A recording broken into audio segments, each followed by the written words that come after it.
ನಾಳೆ ಅಂದ್ರೆ ದಿನಾಂಕ 23/12/2025 ರಂದು ಜಿಲ್ಲಾ ಮಟ್ಟದ ಚಿಕ್ಕೋಡಿ ಶೈಕ್ಷಣಿಕ ಜಿಲ್ಲೆಯ ಜಿಲ್ಲಾ ಮಟ್ಟದ ಪ್ರತಿಭಾ ಕಾರಂಜಿ ಮತ್ತು ಕಲೋತ್ಸವ ಕಾರ್ಯಕ್ರಮ PMಶ್ರೀ ಪ್ರೌಢಶಾಲೆ ಗೋಕಾಕ ಇಲ್ಲಿ ಬೆಳಗ್ಗೆ 10 ಗಂಟೆಗೆ ಉದ್ಘಾಟನೆ ಆಗಲಿದೆ.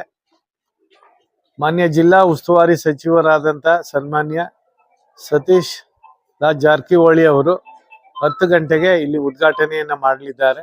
ಈ ಕಾರ್ಯಕ್ರಮದಲ್ಲಿ ಈ ತಾಲೂಕಿನ ಮಾನ್ಯ ಶಾಸಕರು ಅಧ್ಯಕ್ಷತೆಯನ್ನು ವಹಿಸಲಿದ್ದಾರೆ. ಚಿಕ್ಕೋಡಿ ಮತ್ತು ಬೆಳಗಾವಿ ಜಿಲ್ಲೆಯ ಎಲ್ಲ ವಿಧಾನಸಭಾ ಸದಸ್ಯರು, ವಿಧಾನ ಪರಿಷತ್ತಿನ ಸದಸ್ಯರಿಗೂ ಕೂಡ ಆಹ್ವಾನ ಪತ್ರಿಕೆಯನ್ನು ನಾವು ನೀಡಿದ್ದೇವೆ. ಅವರು ಕೂಡ ಭಾಗವಹಿಸಲಿದ್ದಾರೆ.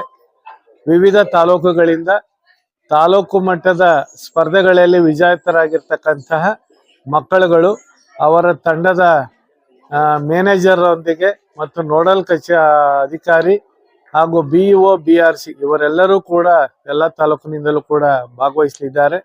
ಈ ಶಾಲೆಯ ಮುಖ್ಯ ಶಿಕ್ಷಕರು ಹಾಗೂ ನಮ್ಮ ಗೋಕಾಕ್ ತಾಲೂಕಿನ ಕ್ಷೇತ್ರ ಶಿಕ್ಷಣಾಧಿಕಾರಿಗಳಾದಂಥ ಬಳಿಗಾರ್ ಅವರು ಈಗಾಗಲೇ ಪೂರ್ವಭಾವಿ ಸಭೆಯನ್ನ ಮಾಡಿ ನಮ್ಮ ಜಿಲ್ಲಾ ನೋಡಲ್ ಅಧಿಕಾರಿ ಶಿಂದೆ ಅವರು ಕೂಡ ಸೇರಿಕೊಂಡು ಒಂದು ಸಭೆ ಮಾಡಿದ್ದಾರೆ. ಈ ಸಭೆಯಲ್ಲಿ ಎಲ್ಲ ಕಾರ್ಯ ಹಂಚಿಕೆ ಕೂಡ ನಡೆದಿದೆ. ಎಲ್ಲ ತಂಡಗಳನ್ನು ಕೂಡ ಮಾಡಿದ್ದಾರೆ. ಯಾವುದೇ ಲೋಪಗಳಾಗದಂಗೆ ಎಲ್ಲ ನಿರ್ಣಾಯಕರನ್ನು ಕೂಡ ನಾವು ಆಯ್ಕೆ ಮಾಡಿದ್ದೀವಿ.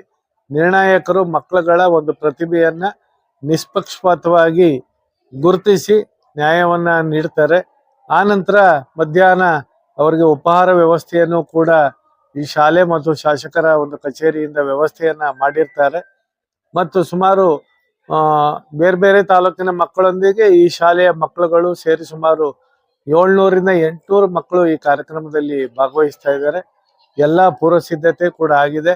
ಬಹುಮಾನ, ಪ್ರಶಸ್ತಿ ಪತ್ರ ಇವುಗಳೆಲ್ಲವೂ ಕೂಡ ನಾವೀಗಾಗಲೇ ಸಿದ್ಧತೆಯನ್ನ ಮಾಡ್ಕೊಂಡಿದ್ದೀವಿ. ಈಗಾಗಲೇ ನಾನು ಈ ಶಾಲೆಯಲ್ಲಿ ಭೇಟಿ ಕೊಟ್ಟು ಎಲ್ಲ ಸಿದ್ಧತೆಗಳನ್ನು ಕೂಡ ಪರಿಸರವನ್ನ ನೋಡಿದ್ದೀನಿ. ನಮ್ಮ ಗೋಕಾಕ್ನ ಎಲ್ಲ ತಂಡಗಳು ಅವರವರ ಕಾರ್ಯಗಳಲ್ಲಿ ನಿರತರಾಗಿದ್ದಾರೆ. ಎಲ್ಲವೂ ಕೂಡ ಯಶಸ್ವಿಯಾಗಿ ನಡೆಯಲಿ ಅಂತ ಈ ಸಂದರ್ಭದಲ್ಲಿ ಆಶಿಸ್ತಾ, ಈ ಕಾರ್ಯದಲ್ಲಿ ಕೈಗೂ ಜೋಡಿಸಿರ್ತಕ್ಕಂಥ BO ಅವರಿಗೆ ಮತ್ತು ಈ ತಾಲೂಕಿನ ಎಲ್ಲ ದೈಹಿಕ ಶಿಕ್ಷಕರು, ಚಿತ್ರಕಲಾ ಶಿಕ್ಷಕರು ಮತ್ತು CRP, BRP, ECO ಭಾಗವಹಿಸಿರ್ತಕ್ಕಂಥ ಎಲ್ಲರಿಗೂ, ಈ ಶಾಲೆಯ ಉಪ ಪ್ರಾಚಾರ್ಯರಿಗೂ ಕೂಡ ನಾನು ಜಿಲ್ಲಾ ಕಚೇರಿಯ ವತಿಯಿಂದ ಧನ್ಯವಾದಗಳನ್ನ ಹೇಳಕ್ಕೆ ಇಷ್ಟಪಡ್ತೀನಿ. Thank you.